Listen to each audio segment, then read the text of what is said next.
¿Ya estamos? ¿Bien? Ok. Ya, termino esto, el anterior, como se había quedado. Entonces, la variabilidad, causas naturales, cambio climático, causas humanas, fenómeno del Niño, una situación de variabilidad, pero su mayor recurrencia es causa del cambio climático. ¿Ok? Ven ahí, hay una situación de variabilidad que se acentúa por el cambio climático. Su compañera pregunta, ¿por qué, cómo la tala de un bosque libera CO2? O, en todo caso, ¿por qué acentúa la tala de bosques la presencia de gases de efecto invernadero o el fenómeno del cambio climático? Entonces, como su compañero que acaba de llegar lo vi con tanta sabiduría respondiendo, ¿qué crees?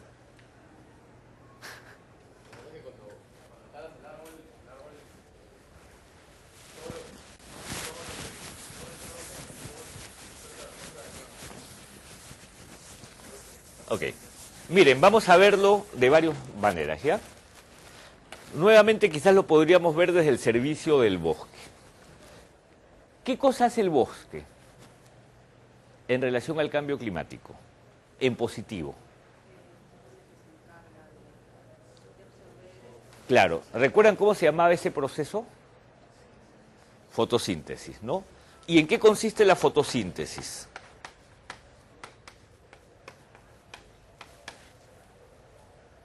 ¿En qué consiste la fotosíntesis? A ver, clase del colegio, ¿ah? Les preguntaron cuando ingresaron a la universidad, seguro. No, ustedes ya entraron por ingreso directo, esas cosas, ¿no? ¿En qué? Antes sí te preguntaban esas cosas. ¿En qué consiste la fotosíntesis? ¿Quién sabe? Por acá este lado que está calladito. ¿Recuerdan?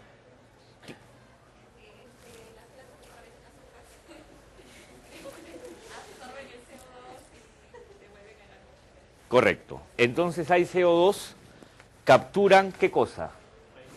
El carbono y liberan el oxígeno. Perfecto, ¿no? Esa es más o menos la lógica.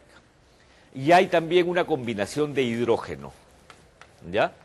Entonces, al final el bosque se convierte en una fuente energética, es lo que se llama la biomasa, ¿ya?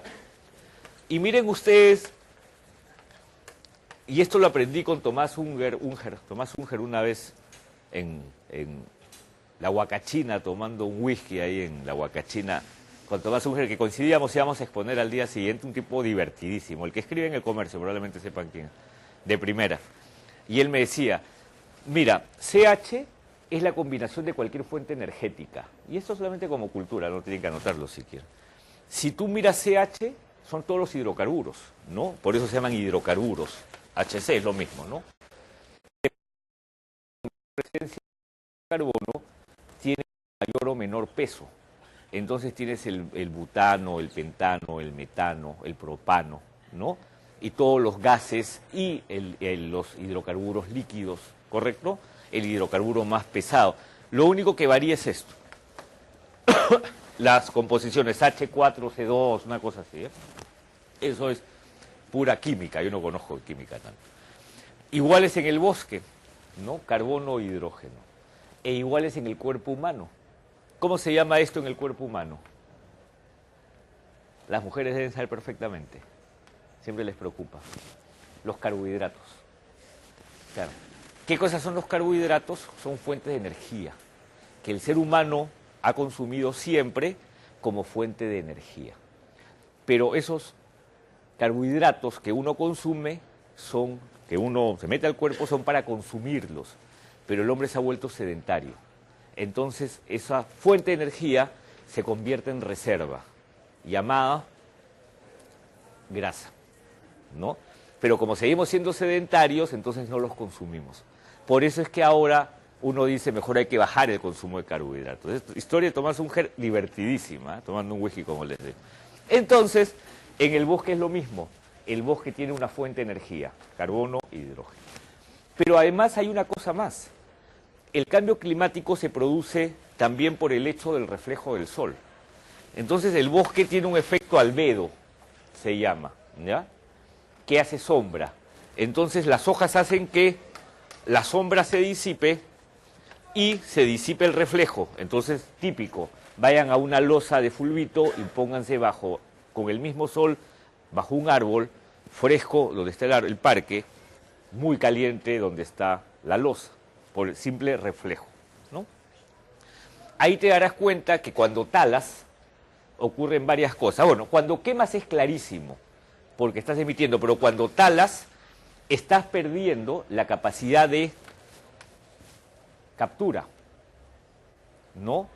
Algunos consideran que permites liberar carbono por la simple tala y estás incrementando el efecto albedo. Entonces, esta tierra deforestada va a tener al sol cayendo y generando más calor. ¿Me entiendes? Ahora quedó claro, ¿no? Entonces, el bosque es bien interesante. Y luego vamos a ver que antes al bosque no se le prestaba mucha atención en relación al cambio climático, ahora sí, ¿no? El bosque es importantísimo. ¿Ok? Entonces, esto es el cambio climático. ¿Y qué es la capa, y qué cosa es esto de las sustancias que agotan la capa de ozono? ¿Es lo mismo? ¿Es lo mismo? Voy a acabar hecho una polvareda con esto. Hace tiempo que no usaba tiza. ¿Es lo mismo? O sea, esto es cambio climático. Y el tema, sustancias que agotan la capa de ozono, ¿es lo mismo? O sea, ¿cuál es la cuestión con la capa de ozono?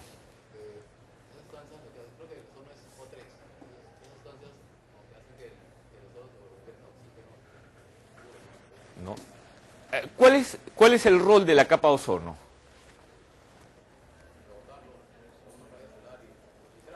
¿Filtrar qué?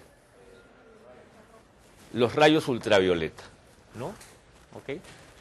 Los rayos ultravioleta, ¿no? Que son muy dañinos a la piel, ¿no? Y por eso más rayos ultravioleta, mayor exposición a los rayos solares, mayores riesgos de enfermedades a la piel, cáncer, básicamente. La capa de ozono filtra estos rayos, pero se generan unos agujeros que hacen que estos pasen a la parte baja de la atmósfera y el ser humano se vea expuesto. Miren ustedes que hace poco se hablaba, hace un mes, que estábamos con los índices más altos de radiación en años, ¿no?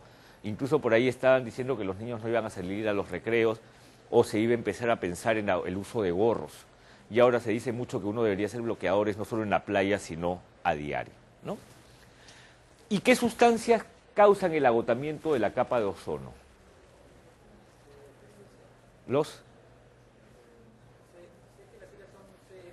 ¿Qué significa?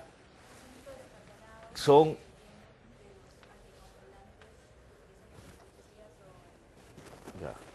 No, CFC es Club de Fútbol de Cajamarca. No, mentira. Tiene nombre de equipo de fútbol. Sí, son los clorofluorocarbonados, que se utilizan fundamentalmente en la industria de los refrigerantes. Se usan los aerosoles porque la presión que genera el CFC al volverse frío hace que finalmente la sustancia se emita. ¿Ok? Entonces, lo único que les quiero decir antes de entrar un poco a las diapositivas es que son dos tratamientos distintos, dos marcos legales internacionales distintos, cambio climático y sustancias agotadoras de la capa de ozono. ¿Ok? No las confundan, aunque hay un gas que coincide, lo vamos a ver luego, como gas de efecto invernadero. Entonces, gases que generan efecto invernadero, gases que agotan agotan la capa de ozono, sustancias agotadoras de la capa de ozono. ¿Ok? Y en el mundo cada uno de estos tiene su convenio internacional y su propio protocolo. Cada uno tiene su propio tratamiento. ¿Correcto? ¿Está claro entonces? Entonces vamos a hacer una cosa, son 7:20, había dicho 7:30, hagamos 10 minutos de break para entrar a las diapositivas, ¿les parece? ¿No? A las 7:30, 7:35, seguimos. 10 minutos de break, ¿ok?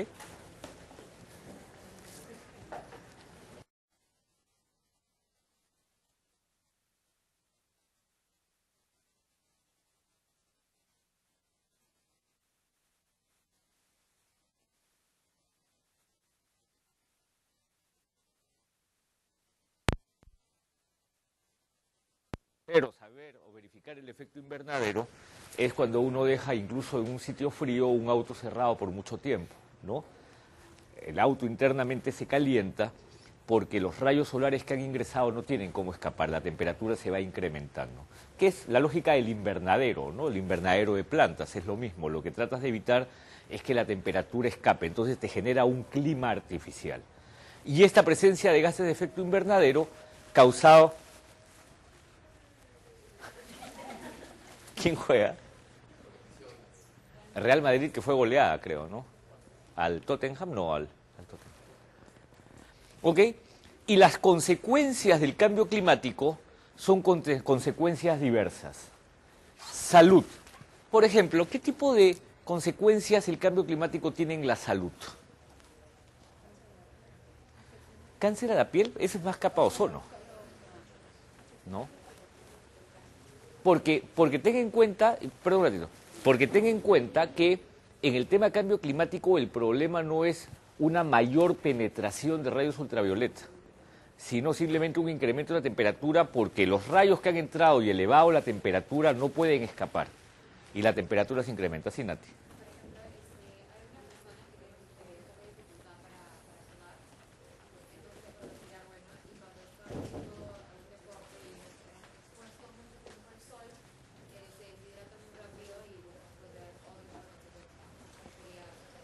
Sí.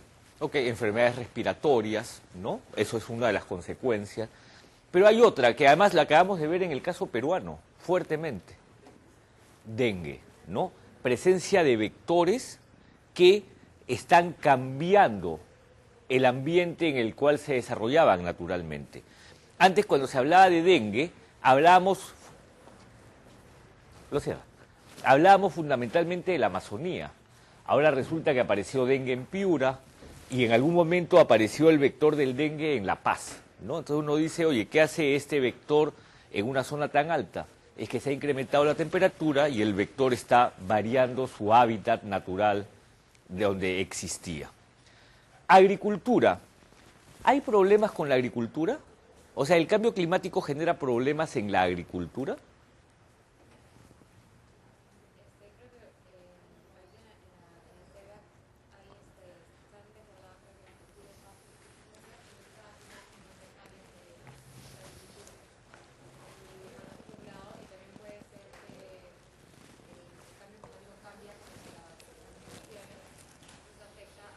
A las cosechas, ¿no? A las cosechas. Hoy día, miren ustedes, grandes zonas productoras están preocupadísimas sobre las consecuencias del cambio climático, porque el ser humano es un ser vivo muy adaptable a los incrementos de la temperatura. O sea, si nosotros vivíamos en una temperatura en el Perú promedio de 27 grados y subiese a 35, no nos vamos a morir, vamos a tener más calor, ¿no? Pero somos muy adaptables a los cambios de temperatura. Pero otros seres vivos, las plantas, no son tan sensibles. Medio grado de alteración de la temperatura representa pérdida, cosecha distinta, etc. Entonces pónganse a pensar, ya ni siquiera en la agricultura para la alimentación, la industria del vino en Francia, preocupadísima, la industria del vino en Italia, en Mendoza, especialmente los países europeos ya están calculando, fruto de la modelación, a dónde van a tener que desplazar sus cultivos. En el caso peruano, ya algunos pisqueros empiezan a darse cuenta que la uva está madurando rápidamente antes de tener el suficiente contenido de azúcar que le podría dar el exacto contenido de alcohol en el proceso de fermentación. Porque ustedes saben que es un balance entre azúcar que produce alcohol, ¿no? Todos los pisqueros acá, varias caras de pisqueros, entonces saben de ese balance, ¿no? Entonces, ahora, imagínense otros cultivos que se pierden ya, cultivos de subsistencia en la zona andina. Se han perdido miles de hectáreas para maíz, muchas hectáreas para papa. El MINAM tiene una información en ese sentido. Es más, creo que en la lectura uno de los temas es vulnerabilidad. Entonces, ¿dónde estamos siendo más vulnerables? Y obviamente la agricultura el campo se ve afectado por sequías o inundaciones, ¿no? Lo que hablabas, Nati, o sea, ríos que se desbordan o zonas que sufren sequías demasiado frecuentes. Bosques. ¿Qué pasa con los bosques? ¿Se afectan o no? ¿O con los bosques tranqui? ¿No? ¿Perdón? Bueno, efectivamente hay lugares que son tan secos que se producen incendios forestales con mayor frecuencia, también hay demasiadas sequías, ¿no? Y las modelaciones más pesimistas de cambio climático señalan que el ecosistema amazónico va a sufrir un proceso de sabanización. Es decir, este ecosistema que es de bosque tropical, diverso, homogéneo, no, perdón, heterogéneo y variado y abundante, puede convertirse en estos ecosistemas africanos de sabana, donde hay algo de árboles, pero básicamente muchas pasturas, ¿no? Entonces, hay una caricatura bien interesante de Tarzán que está saliendo pues de un bosque por fruto del cambio climático y no tiene dónde agarrar la otra liana, ¿no? O sea, llevado al extremo. Pero sí, dicen que los pocos relictos de bosque que pueden quedar se dan básicamente en lo que hoy día es parte de la Amazonía peruana de Loreto, pero que las consecuencias que se están sufriendo puede llevar a una sabanización del bosque. Agua. ¿Qué pasaría con el agua? El informe de desarrollo humano del PNUD de este año va a ser cambio climático, agua y seguridad alimentaria, ¿no? Bien interesante el tema que va a tratar el informe de desarrollo humano. ¿Por qué el agua? ¿Hay problemas con el agua como consecuencia del cambio climático? O tranqui, abrimos el caño, ya sale, ¿no? Hay una pérdida del stock, ¿no?, de agua por el retroceso significativo de los glaciares.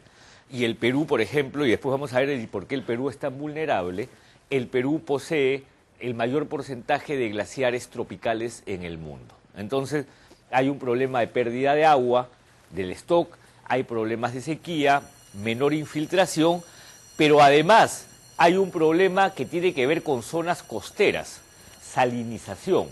Entonces, ahí hay un problema con el agua y un problema con la agricultura.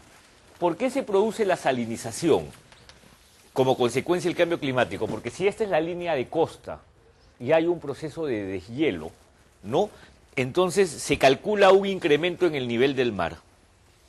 Y este incremento en el nivel del mar afecta también al subsuelo, ¿no?, donde está la napa freática, y produce un proceso de salinización. Entonces se pierde campos, ¿ok? Entonces, ustedes saben que ya algunas erosión de playas, inundación de zonas costeras, ¿no? Ya algunas islas, ¿no? ¿Cómo se llama esta donde corren tabla? ¿Tabalú? ¿Cómo es? Tabalúa, Tuvalúa, creo, ¿no? Y todas las islas Seychelles, que están en la parte alta de Madagascar, ahí por el Océano Índico, ¿no?, ya están estableciendo políticas de reubicación. ¿Por qué? Porque se estima que especialmente las islas van a ser las más vulnerables al cambio climático. Entonces, ya en la negociación de cambio climático hay un conjunto de países reunidos en lo que se llama la agrupación de estados insulares, que son los que más están reclamando atención. ¿Me siguen, no?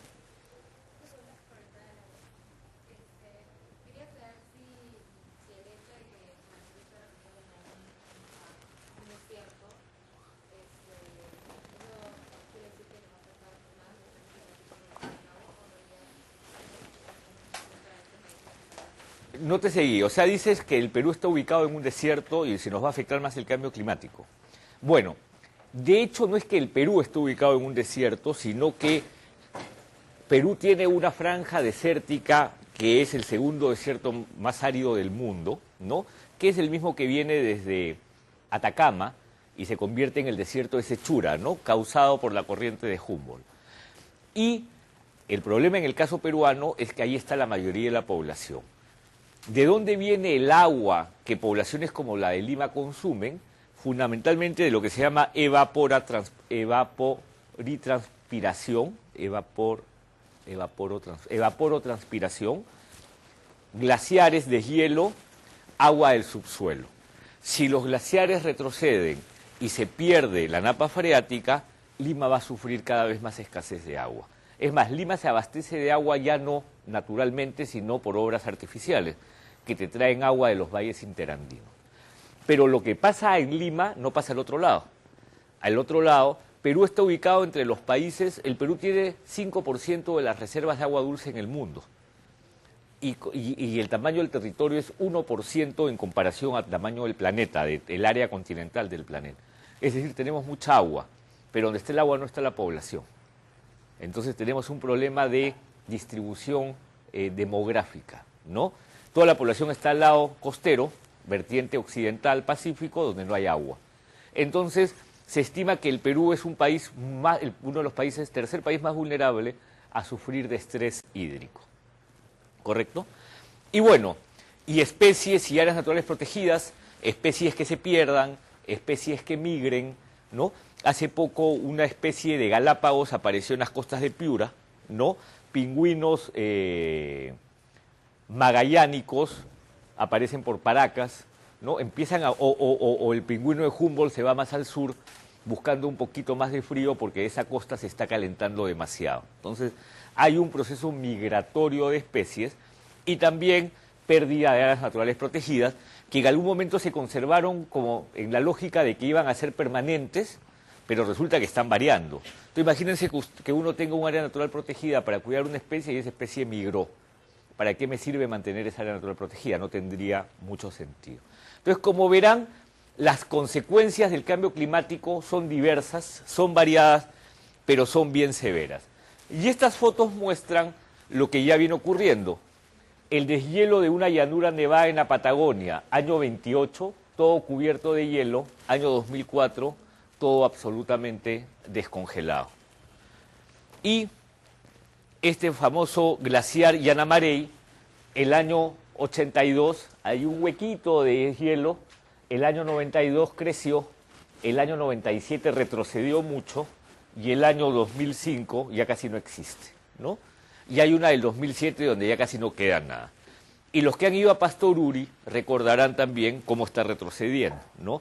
Yo fui a Pastoruri, me acuerdo, el año 86, y Pastoruri uno llegaba casi hasta el borde de la parte de hielo. Hoy día nada de eso existe, ¿no? Entonces hay un retroceso significativo de los glaciares.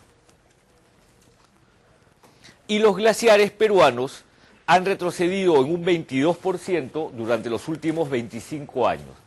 Y ello equivale a una pérdida, ello equivale a el consumo de lima de 10 años, ¿no? Eso es lo que se ha perdido de los glaciares en los últimos 22 años.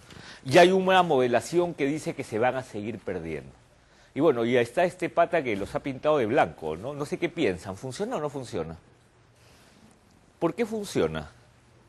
Yo no tengo una base científica para decir si funciona o no funciona, pero han escuchado a este señor, que además es mi vecino en Miraflores, buenísima gente, Ricardo Bolt, ¿no?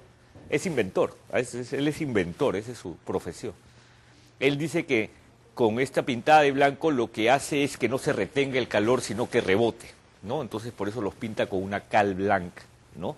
Y lo viene tratando ya y parece con algún éxito, ¿ah? No sé si tengo una base científica muy sólida, pero parece que con algún éxito en una zona de Ayacucho, me parece. ¿Ok? Entonces, eso es lo que ocurre con el cambio climático. Pero volvamos un poquito para distinguir, como les había dicho, los temas de cambio climático de los temas de capa de ozono. ¿Ok? Entonces, rápidamente capa de ozono, que van a ser 2 o 3 diapositivas, ¿ya? Muy corto. Y en este caso, cuando ya les había dicho que no iba a usar muchas diapositivas porque prefiero hablar con ustedes, lo estoy haciendo excepcionalmente porque como están grabando, para que la gente pueda seguirlo con sus diapositivas, ¿ya? Pero me gusta más hablar y después ya ustedes pueden leerlas, pero ahora lo estoy haciendo de esta manera.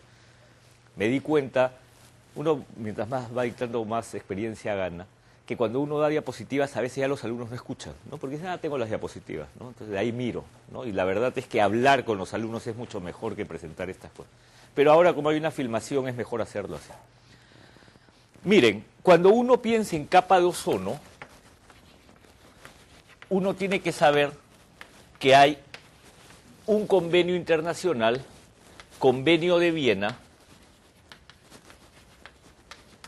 que tiene un protocolo llamado el Protocolo de Montreal. ¿Ya?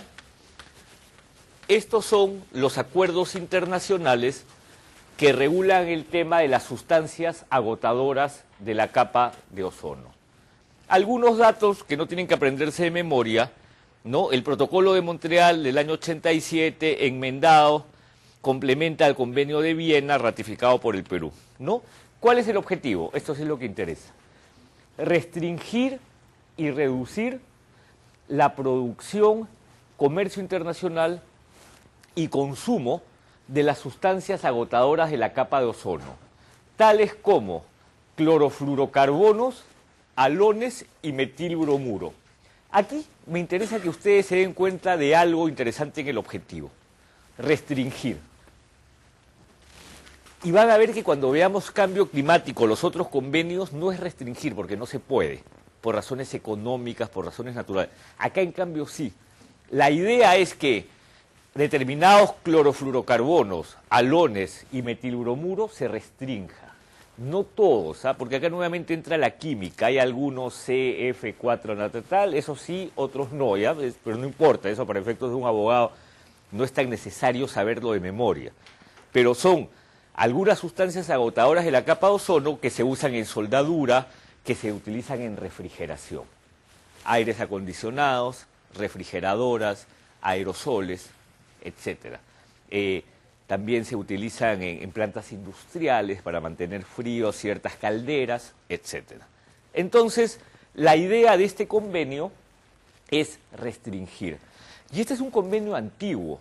Y este es el convenio ambiental probablemente más exitoso en la historia del mundo, porque ha logrado o viene logrando su cometido. El debilitamiento de la capa de ozono se ha reducido significativamente y los países han podido realmente reducir significativamente el uso de estas sustancias agotadoras y reemplazarlas por otras. No es gratuito que entonces ustedes vean que gran parte dice no CFCs, ¿no? Entonces, aires acondicionados de autos, aires acondicionados de pared, aerosoles ya no usan CFCs. Para eso, por ejemplo, en el Perú se creó la Oficina Técnica de Ozono.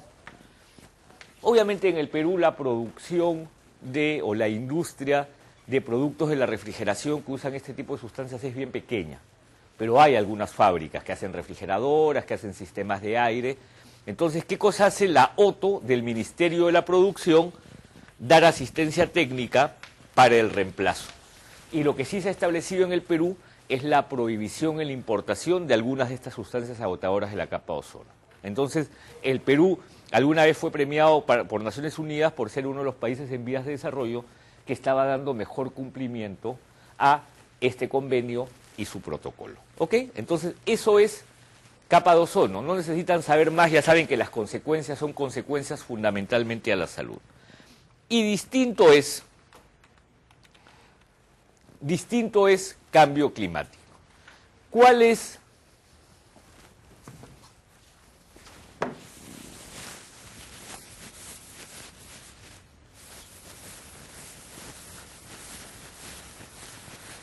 la norma central que regula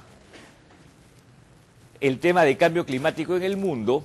El Convenio Marco de las Naciones Unidas sobre el cambio climático, suscrito en Río de Janeiro el año 92, como ya les había adelantado.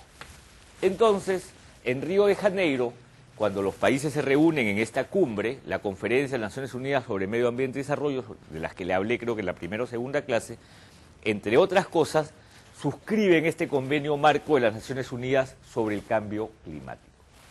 Este convenio, y les voy adelantando alguna cosa, estos convenios suelen tener, obviamente, las partes que lo han suscrito, entran en vigencia cuando un grupo de partes de países miembros lo ha suscrito y ratificado, y estas partes se reúnen en lo que se llama la Conferencia de las Partes, anualmente.